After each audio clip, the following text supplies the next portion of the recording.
Let's go.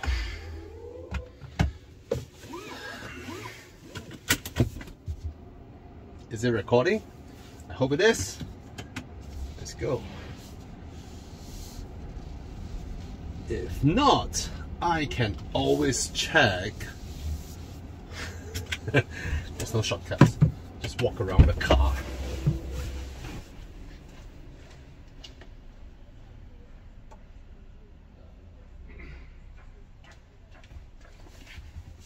Oh, there it goes.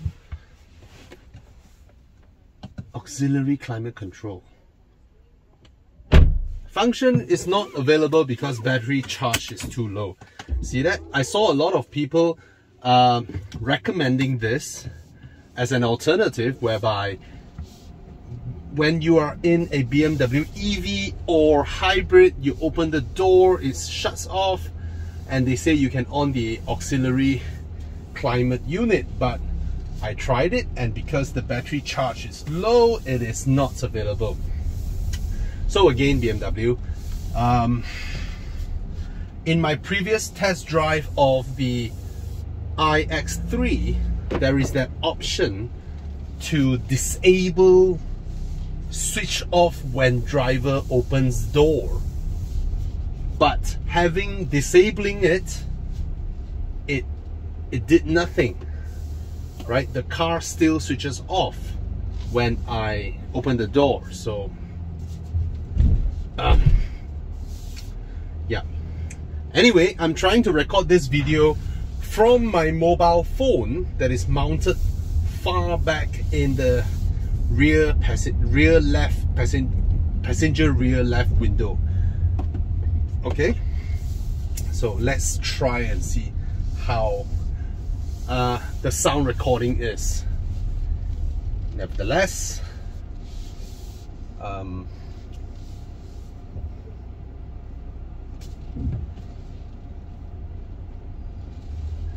yeah. Okay, like all modern BMWs, I mean, I've driven the X3, I've driven the iX3. They are just smooth and wonderful to drive. Great steering wheel, and everything is great. The comfort, you know, everything. So, having just driven the iX3, now that I'm in the hybrid version, sorry for my hair, okay? Sorry for my hair. I'll get it settled. A lot of traffic. Given that I just driven the EV version of this car, and now I'm in the plug-in hybrid version of this car, I have to say, I am surprised the driving experience of this is that similar to the EV. Yes, when I start the car, it did the Hans Zimmer sound. Bike, please, thank you so much. And I also get the immediate push from the combination of the electric motor and the engine. And I also like the fact that when this engine kicks in, is imperceptible. I cannot tell when it's in or when it got out. The transition between is just seamless, like all plug-in hybrids. Actually, it's even more seamless than my experience of Volvos. Volvos, I can definitely feel the engine coming in. This one is so good. But of course, the new ones with the 48 volt mild hybrid, those I couldn't tell. Okay, anyway, back to this. There are times where I thought I am driving in EV mode, and then when I look at the so-called rev counter, there's no rev counter here, it's like an e-boost gauge. Then only I saw that I went into engine power instead of oh no, wait, how do I change that? Anyway, but basically there are a few times whereby the engine has already kicked in, but I couldn't notice until the revs climbed up. Okay, I have no idea how to change the gauges. No, that's not what I want. No. Do I go into sports mode to change it? Oh, there you go. That's the rev counter in sports mode. If I go hybrid, it will be what it is. By default, it's hybrid mode. And then if I go into eDrive, it's not available because my battery charge is too low. I haven't been charging it. No, I didn't charge it. Okay, let's go into sports mode then. Now, I've been driving around in... Okay, the engine is in. But it is, first of all, a very quiet cabin, very smooth engine. And I remember saying this morning with my wife when we were sending the kids to school. I mean, this engine, right, this amazing 4-cylinder power plant is so responsive, pulls power so easily, picks up speed so effortlessly. It beggars the question, do I even need a 6-cylinder?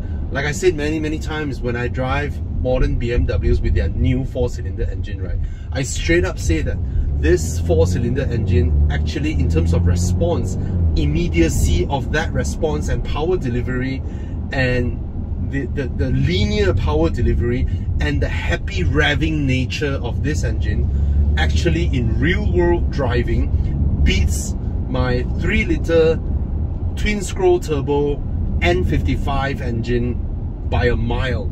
Even if the N55 engine has a stronger mid-end pull, does it? I mean, but in day-to-day conditions, right, this is so responsive.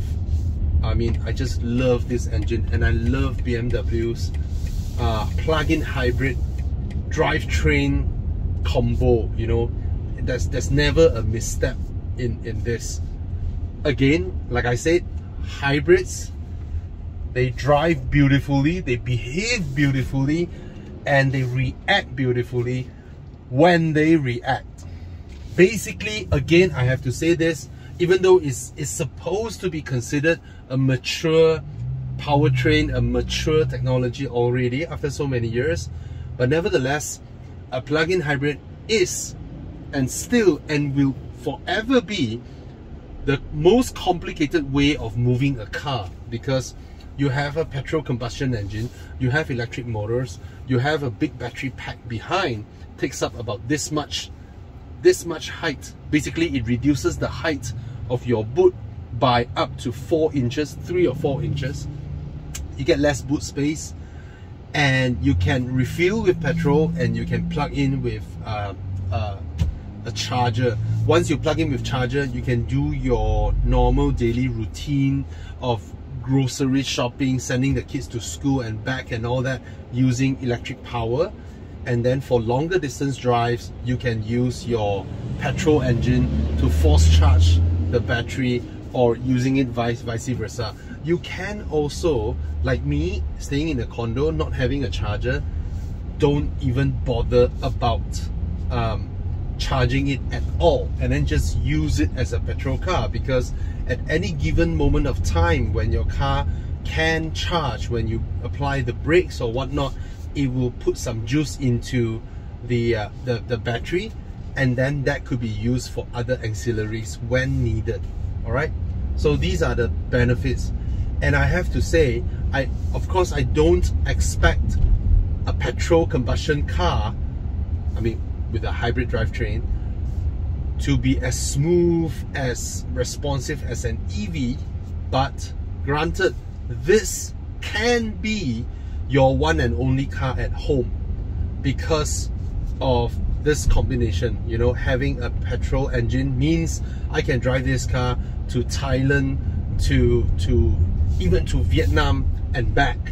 All right, whereas an EV cannot be your one and only car. All right, and the fact that plug-in hybrids offer that duality of usage, right? Sometimes you, with a little bit charge there, or sometimes you found a plug point, you know, just plug it in, and then for overnight, and then you basically, when you charge it up, or it has a little bit of charge in there, right, you know you are in something different, you know you are in something 21st century. And that is so nice, especially in like crawling traffic, when you have a little bit of charge and then it goes into EV mode, you know, or when you're stopping by the roadside stall here, and then you actually ordered something, and and you want to sit in your car, you know, these things. I mean, I personally have experienced the benefits of a plug-in hybrid when I was making the final journey of the Penang ferries, right? I drove my XC90 onto the Penang ferry. That was when they announced they are discontinuing their service. And as those of you who has went on the Penang ferry would know, you are required to switch off your car. And because every car was switched off, there's no air condition, everybody has to come out from their cars or open the windows and just smell the horrendous diesel fume of the ferry, right? Basically, that whole Penang Strait smells of diesel because of all the boats, the ships there, the ferries and all that. All right, but me being in the XC90, we just switch off the car, switch off the engine, but we have the electric powered air conditioning, music and all that, right? Me and my family is just in the car, comfortable in our aircon environment, and our engines switched off. And that was a fantastic experience. All right, so yeah, again, hybrids are awesome. Plug-in hybrids are even better, but the fact that they are so complicated, if you're lucky, you won't face any issues, but let's not deny it. A lot of owners have experienced mix and match issues, you know, of suddenly some wire relay or some power unit needs a reset, or power unit failures. Those are not uncommon, okay? But I'm sure as time goes by, lesser and lesser would face these problems, because our cars are now complicated anyway. So yep, the whole cabin is updated.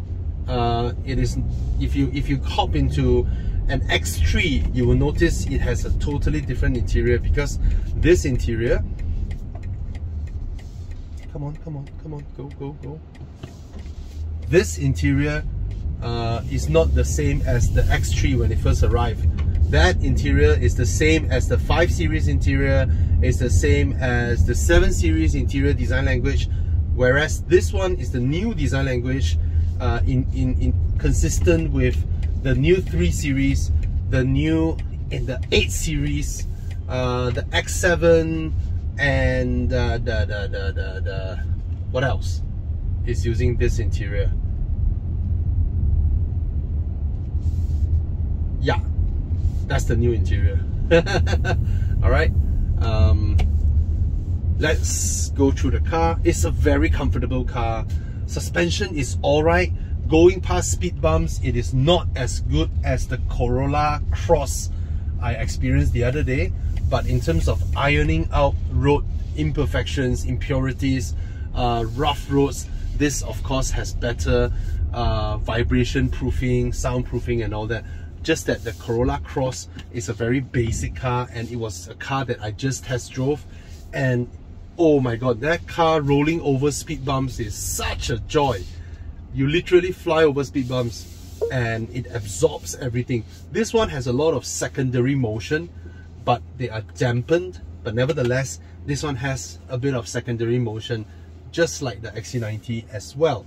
Okay, the EV version of this car actually handles speed bumps and all that better, but all in all, they are considered great. Okay, a very comfortable car for the family, and you get a petrol engine, very powerful. You get a hybrid drivetrain, very smooth as well.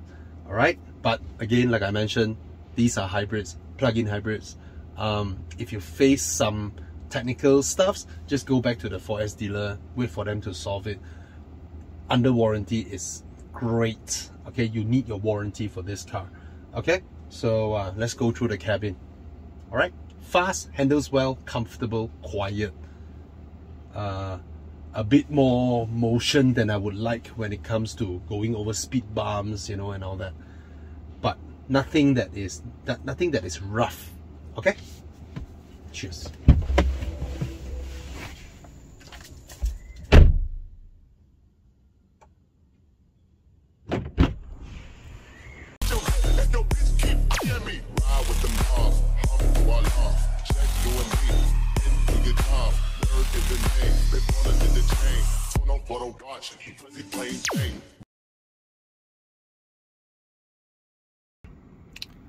Okay guys, I'm in the cabin of the BMW X3 plug-in hybrid, which looks exactly the same as the iX3, to be honest, because the iX3 which is the full EV, is based on this car, and then this car in Malaysia, there's the petrol version, there's the plug-in hybrid version, there's the EV version. So this is the plug-in hybrid.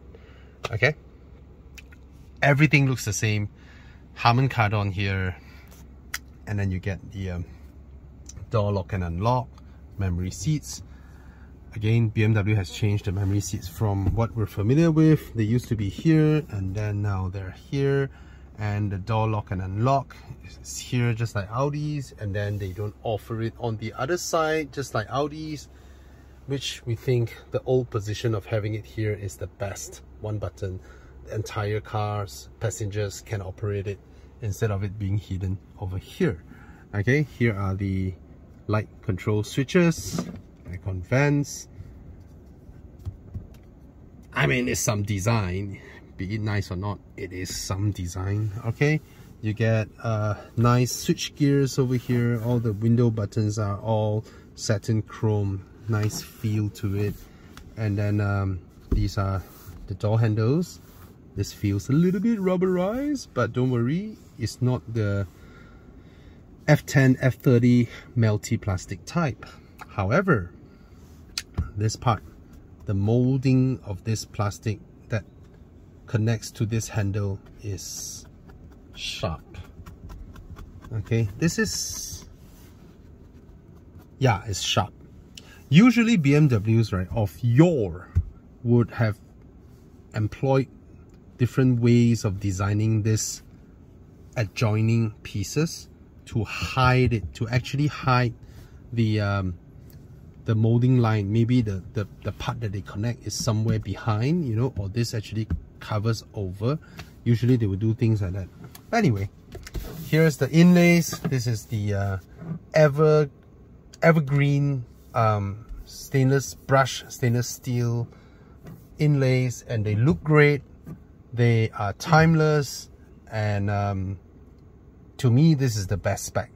I mean, yeah, of course there might be some whatever model with carbon fiber and all that, and we're glad that gone are the days where European premium cars would put, you know, like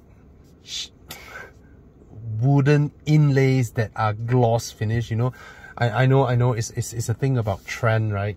It used to be cool, but now we love open pore wood, you know, which is unfinished wood. But then the wood trims are usually the higher grade ones. Stainless steel are for lower grade ones. Anyway, the door panels, you know, you get again, BMW has begun to use this type of manufacturing technique, which is closer to Mercedes-Benz, whereby underneath is actually a piece of hard plastic, but then they put a thin layer of yeah, she hears me talking. Cancel. Please repeat your input or say help. Cancel. Okay. Okay, I shall speak softer. Anyway, if you go into Audis or Porsches, yeah, this material, which is what we call soft touch plastics, all right, Audis actually use that to mold their door panels as well. BMW used to do that as well, but then I think they found a way through, I mean, Mercedes created this, whereby when you touch it, yes, it's soft touch, but then underneath you can tell it's actually a piece of hard plastic with a layer of leather or synthetic leather with some stitching on top with a thin layer of foam, all right, which achieves more or less the same effect, but then you can tell it just by knocking your knuckles there against knocking your knuckles here, all right. Okay, anyway, nitpicking or just explaining stuff. Okay, so yeah. Oh, this is, now you have to go into a BMW X3 to touch what is called high quality molding parts. down the door bins here. All right, these are really good quality hard plastics. Okay, nice. It's hard, yes, but you can tell it apart from the cheaper ones. Okay, now it's a full-length door bin almost, with a place for bottles, and then there's your refill cap lid opening switch. Finding the word for it, sorry. Here's a little compartment covered in felt. What's that? Ah, that's a bit rudimentary, right? Anyway. Oh, every time you open the door, start the car again. Okay, steering wheel, they are standard across the board because, again, if you've not watched my previous videos, all car makers now decided to just use the same steering wheel across the board because of the costly homologation that they need to pay if they created a different steering wheel for each model. Okay, gone are those days. Now they would have a basic architecture, and then they just change the trimmings on top. You know, maybe the buttons are different, maybe the inlays are different. Yes, you get inlays on steering wheels these days, and then the finishing could be different. You know, some could be finished in carbon, some could be finished in wood, some with Alcantara, but generally the whole architecture, the underlying architecture, is the same steering wheel, where they submit for, you know, safety tests and all that, rules and regulations. Okay, basically. Now this one, you don't get a heads-up display because the heads-up display is available in the EV version for some reason, but I'm glad BMW, you know, have a proper leather cover for it instead of just, you know, a plastic cover. Okay, so that's nice. The whole dashboard is in stitched leather, which is pretty nice. Okay, and yeah, here's the new screen, which is a lot larger. Is it slimmer? You know, it's nice. Okay, but like I said, they have been increasing in screen real estate, but without an update to their interface or how the structural menus are structured in a way. It has become a plethora of scrolling menus after menus, and to me it's no longer as straightforward as it was back then. Yes, you get your shortcut keys on the left side: media, communication, navigation, car, apps, but the reason they have 5 is only because of the size of the screen in terms of height. All right, and they're trying to cram everything into 5, but trust me, it can never be fitted into 5 because there's just so many. Look at this. It's on the main menu after I entered car, and then I click carrying car. I only get 2 options: vitalize, relax. And even here, this screen, which I could have selected here, becomes like a screen that does nothing except for having a graphic over there. This one I get to, you know, select some sub menus, and sometimes certain menus, they get descriptive visuals like this, which is nice, but not all the time, right? Not all the time. And you see, like this one, there's a visual here, but then when I got in, there's only one option. So basically, I think it's currently, from what I see, from what BMW can do with this big screen, they are not doing it well enough, to be honest, even though they were one of the best back then. Okay, it's I don't know, man. Okay, anyway, down here you get all the shortcuts, the buttons to control the climate control. This is a neat touch, you know, having a separate small little screen to just show every information that's needed. Look at Japanese cars, they have a small aircon control panel, and that one thing does everything, and it's so simple. I'm glad they actually took a page out of the Japanese, you know, very simple, and everything's there. And this one is interesting. Somehow in the middle you get 2 knurled wheels to control the aircon vents, but then they're not available on the sides. Okay, and here's the little slim control, which I like. BMW allows you to put shortcut keys. They have been around since what, E60, BMW E60. Very nice. And down here, this compartment, in my opinion, is a bit wasted. Let me show you why. Now, it's slanted, first off, good. Secondly, there are these sides, which means that it's deeper inside to hold stuffs. Alright, there's a huge X3 logo emblazoned here. And it wouldn't hurt if they mold this part to go like that. And this part to go like that. And that creates an even larger space for storage. And this lid could have been here, right? You can scroll it here. So nevertheless, when it's in this mode, you can see it's slanted. And you can actually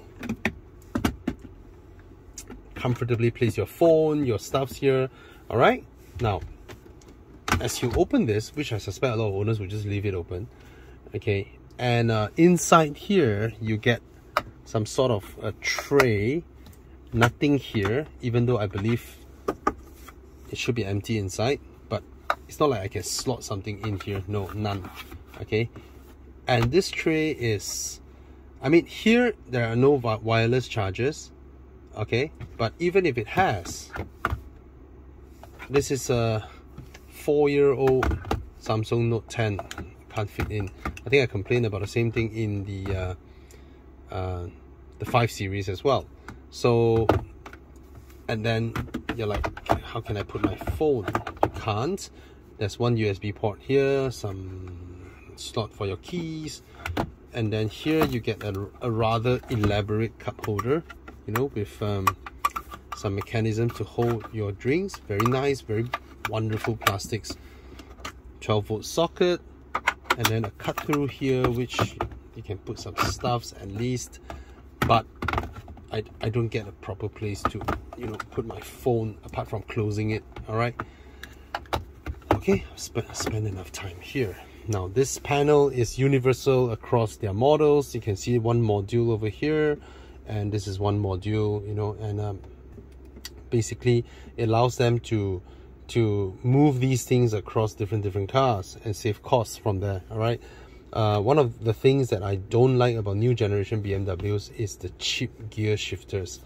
Remember, we all love that beautiful electronic gear shifter that BMW has, the one that was shaped like that, slanted here. That is just the best gear lever out there. But then somehow when they came to this generation, they created like a crystal gear knob, which is, you know, sort of similar to what Volvo did with their Auraforce crystal gear knob, and BMW did that, but then they don't want to give it to everybody. They only give it to the top end models, which is like the 8 series, X7 and all that, and even then that was an option. So in the regular ones, we get something that is shaped like this, very hollow feeling, plasticky, gloss black shifter that's just gonna get scratched up very quickly, and I don't like operating it at all, but that's what we can do instead of the old ones, which is like super nice. Okay, here we get a rather large, it's not considered by any means large, but comparatively it's considered okay. Okay, you get one USB-C port in there, some rubberized mats, and that's about it. Very strong hinge, because this is something that people break often. You notice their higher end models, they have a dual opening like 5 series. That is of course a better solution, because like, you know, Mercedes did the thing that does this both ways for their old E-Class and S-Class, which is a show off of engineering. And then BMW thought, hey, I just cut open one button, and then a thin one can open here, another one open there, and then it's simpler, right? Whereas this one is what we usually would have. But then these type of lid, let's say you are sitting behind, when you open it, you can't really access here because your hand needs to go over. Okay, and yeah, basically that's how it is. Okay, better ones will be those that split fold in the middle. Okay, but those are for higher end cars. Okay, The seats are all right, not super huge, but they are just about average in terms of comfort. But then you get to pull out this one, which is rather nice. Okay, leather, I believe these are like the lower grade synthetic leathers. They are not like super plush kind of leather, right? Again, no adjustable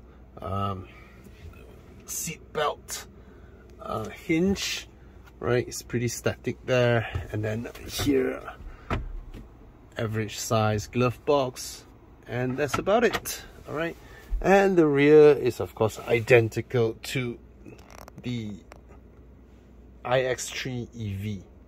Okay, aircon vents at the rear, and then I get a very, very large panoramic roof, which is superb. I love it. Okay, and nothing special. And you get these nice welcoming lights, and then BMWs have this SOS, which is super duper good. Okay, so yep, all in. Now X3 is one of the most complete premium cars in terms of the range that they offer in Malaysia. We get petrol, we get EV, we get plug-in hybrid, right? You just name what is the type of drivetrain combination that you want or you prefer. Okay, and this car is so sellable because it's athletic to drive. It is the quietest in class. Yes, it's quiet. The soundproofing, everything is quieter than XC60, is quieter than GLC, quieter than Macan in here. Is a very pleasant cabin to be in, and you can't argue about the way the car handles. You can't argue with the way power delivery is concerned. And these engines, the B48 engines, they are all very fuel efficient. Yeah, it's a winning combination, and I believe this car is a volume contributor to BMW Malaysia. And now with the updated cabin, very nice. And don't come to me and ask, Bobby, should I get the EV or the plug-in hybrid, right? If it's your only car at home, then of course you go with the plug-in hybrid or the petrol. If it's not your only car, you indulge in a daily mid-size SUV that is easy to drive, easy to park, go here, go anywhere, bring your kids, buy grocery, go to the salon, and do your shopping. This is perfect. Okay, this segment is perfect. All right, that's the BMW X3 plug-in hybrid, facelifted. Oh yeah, I haven't showed the exterior because couldn't be bothered. Right, electrified by eye. There's a little badge here. This color is very, very good looking. I was commenting about how nice this color is on my Facebook yesterday, and a lot of people were like joking, you know, a lot of car guys, they were like, hey, isn't this the primer paint, you know, the base coat, and then add a layer of clear coat onto it? But hey, this one has a little bit of a light blue tinge to it, right? It's a, you know, Audi actually popularized this type of paint with their Nardo grey, and then of course everybody has a version of their own now. Volvo has one, Audi has one, BMW has one, even Subaru has one. All right, so yeah. Now, don't you think this car now looks very much like the X5? Yes, it's a lot more handsome than the X3 out there now. Slimmer headlamps, larger grille. There's a little camera in between the grille. Oh, the cameras on this car is just epic. All right, really, really good. And then the upgraded bumper. You get some slits there where air actually travels in and goes past the wheel wells. All right. Very nice. You get a little blue tinge over here because this is plug-in hybrid. You don't get the blue effect headlamps, right? I think it's a very, very good looking car. In fact, from this angle, it's barely difficult to tell whether it's an X3 or X5, right? New wheels, and then some M Sport calipers, and this would be the where you plug in your charge, you know. Cameras over here. You get this. Ooh, looks like an M. Alright, rear is the same as the EV, you know, it's a spacious mid-size SUV. This part I know is more dynamic, you know, the 3D tail lamps, but every time I see one I kind of felt like, wow, it's a little bit over designed, but still it's very modern, very nice. X-Drive 30E. Okay, look at the boot. This is where the battery pack state lies, about 3 inch. Okay, you lose 3 inch of height in your boot. One thing I noticed, look at this mechanism. That's the mechanism that corresponds with, you know, whether you lock your boot or whatnot, right? They used to put the mechanisms here and they put the hook down there, and now I just realized that they put the hook here and put the mechanism there, and this is such an ungainly sight in my opinion. This is a luxury car. This little metal hook just dangling off here. Alright. Oh, they don't use powered struts. Let me show you. Okay. Last time you will see BMWs always having a powered strut on their powered boot, and Audis are the one who put a power hinge hidden inside here. Now, maybe all X3s are using this, just that I didn't notice it. This is using a power hinge, okay, instead of a power strut. A power strut, when it fails, technically you can still, I think both you can technically still push it up and all that. It's just that power hinge looks cleaner. Right, look at that, it's cleaner.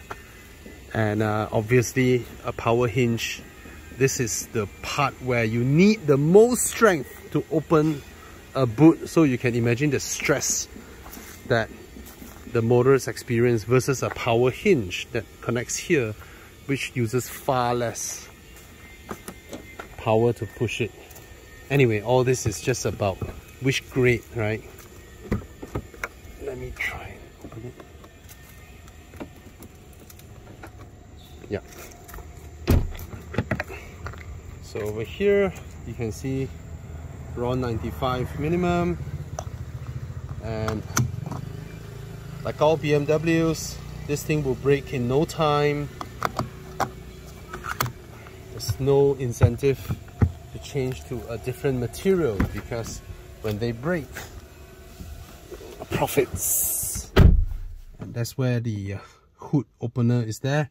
For BMWs, you always pull twice to open the hood. Yes, that's the Hans Zimmer joint. And then you realize I have no battery charge, so very quickly you will start up the engine. Okay. Oh, it hasn't. I have some charge. Okay. Ah, that's the engine. Anyway, yep, that's my review. Cheers.